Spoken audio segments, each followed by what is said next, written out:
watches and pays attention to everything. They always talk about how you listen. What do you learn from Clay and how he operates? Clay got a free spirit. So when he's on the floor, he's out there to hoop. You know how basketball can get really complicated when you bring in analytics and percentages and what's better to do, this and that, or what's that. So a lot of times, Draymond is a guy that thinks through the hard part. You know, he's complex the way he dissects the game and all that. KT, he can do that. He can think like that, I feel like. But KT just go out there and hoop. So that's one of the biggest things to really take from him, is just having that freedom to just, what Bill Russell say, man, this game is and always will be about getting buckets. Moses, Kerr doesn't call a lot of plays from what we understand. Part of the offense anyway is you guys getting out there and figuring it out. You got a system, but within the system, you got a lot of freedom, right? Does that take a while to adjust to? I don't know what your college experience was like, but coming in here where you're not looking over, seeing what the coach is calling, you got to figure it out. Was that? Honestly, it did take a lot of getting used to. In the NBA, but I played at Arkansas and it was kind of the same way. And I played at Montverde before that, and we played the same way. Just we have some similar actions, and you know when you go down, we're not looking at the ref for a play. I see two dudes going that way, so go. You know, we're working plays, working sets rather than just drawing something up. So I'm used to it. I've been doing it for a while. Do you like that style better rather than just having the coach call every set? Yeah, definitely. It's more free. It's on us to think it out, to figure it out. You're less confined to where you're supposed to be, how you're supposed to play. You can just really go out there and hoop like Clay. Moses, you mentioned that you're more comfortable, obviously, after being here a year. You know what specifically the coaches want from you and what you want to work on.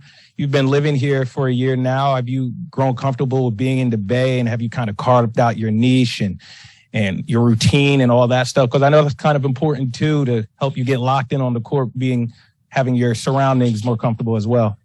Yeah. I have gotten a lot more comfortable in the Bay. My brother's out here with me. Well, he don't stay with me, but he's here, actually right there. But so just having family, my mom and dad stay out here. They stay, and then my cousin's out here right now. So now I got people around here with it, so it got more of a home feel.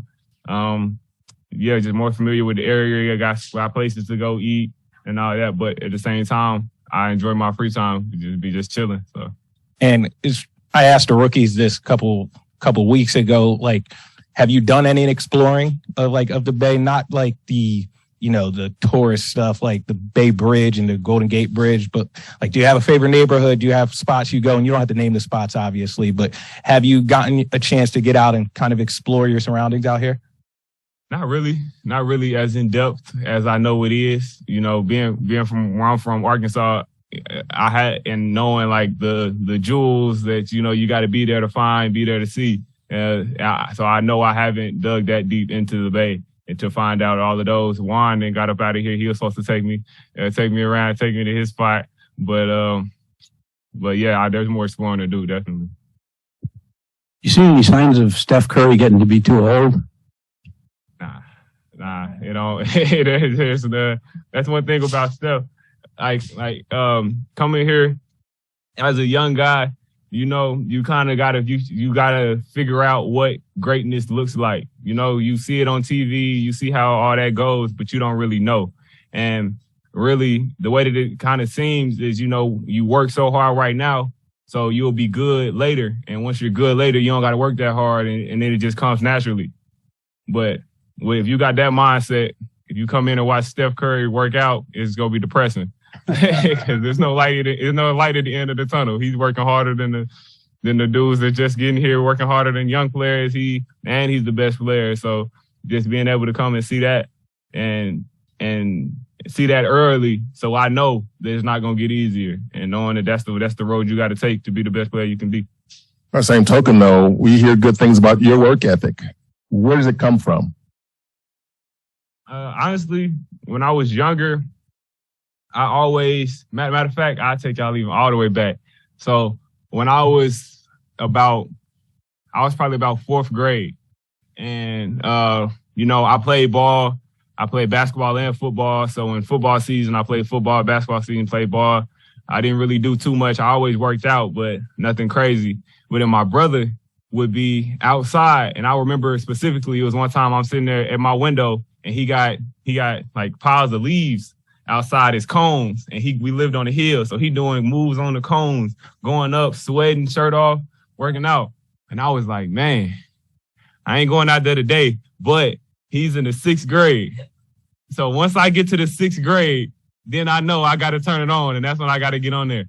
So once I got to the 6th grade, I honestly did remember that time. Remember I made that promise to myself, and that's when I locked in. And I would go on game days. I would go work out before school. So I wake up at 5 o'clock, and my dad, he would take me to go work out, but he wanted me to do it because of me. He wasn't going to wake me up. So I would have to go wake him up, go get dressed, and then go wake him up again to know that. Because if I came the first time, he think I might have went back and went upstairs to go to sleep. So when I come back again, then he'll get up. We go to the gym, go to school, and that's kind of where the work ethic started. Because then I started thinking, all right, well, if I get up at 5 and do my workout, and I don't work out after school, and what I get up at 5 for? I could have just worked out after school. So then I said, okay, if I do it in the morning, I have to do it in the afternoon. And then I just kind of just fell in love with the work. I enjoy it. It feels good to prepare, to be doing all that rather than, doing other stuff that might seem fun, which is taking stuff out of the tank. I'd rather be putting stuff in. And in that same vein, Jama's been here for a year. You've been here for a year. What's it like? We heard good things about him and what he's brought to this table here. But what's it like working out with Jama? It's the energy. I really enjoy it because, high energy, joyful people, you're not always like that. Everybody has bad days. Everybody wakes up on the wrong side of the bed sometimes. But somebody that can consistently bring that energy, good day or bad day, you got to respect that. And he's a guy that makes that sacrifice, that does that. He don't got to be happy and jolly all the time, but he always going to keep that positive energy through the workout. Even if I got it or not, and that motivates me to keep it going, keep it up. And then in the work, he's the stuff. It's easy to trust somebody if you see the results. The biggest motivation is progress. And so a lot of the stuff we work on, I try it in the game and see it working, rather if it's offense or defense. So that just motivates me to, okay, what else? What else you got? What else you got? And I just want to stay in the gym and keep increasing, getting better. Steve had mentioned that you're bigger and more explosive on the court this training camp as opposed to a year ago. You're dunking more than maybe you did last year. What would you just attribute that I guess, what did you do this off season to help you get to a better place? I'd like to dedicate a lot of my newfound athleticism to Kevon Looney. So he put me on the joga in the middle of last season. And I had been, through high school, through college, I had been feeling like, some aches and pains and like a little tendonitis and all that. But then I do the yoga, been on it, and that's been really big, as well as obviously the strength staff and the training staff here. But yeah, just following a lot of steps that he took, because he had hip surgery, he had a lot of stuff going on, and he's played 82 games last year. So that's just a testament to that. That's the biggest difference he says that he did. So I've been on that, and I've been feeling a lot better because I told Rick when I got here, I said, Coach, my knee hurt. My knee been hurting. It hurts when I play. But if we get my knee fixed out, I promise you there's an athlete built contained up inside of me. And so we got that worked out. So now I'm being able to showcase a little. You need more cones released. That's the rule Marcus Thompson.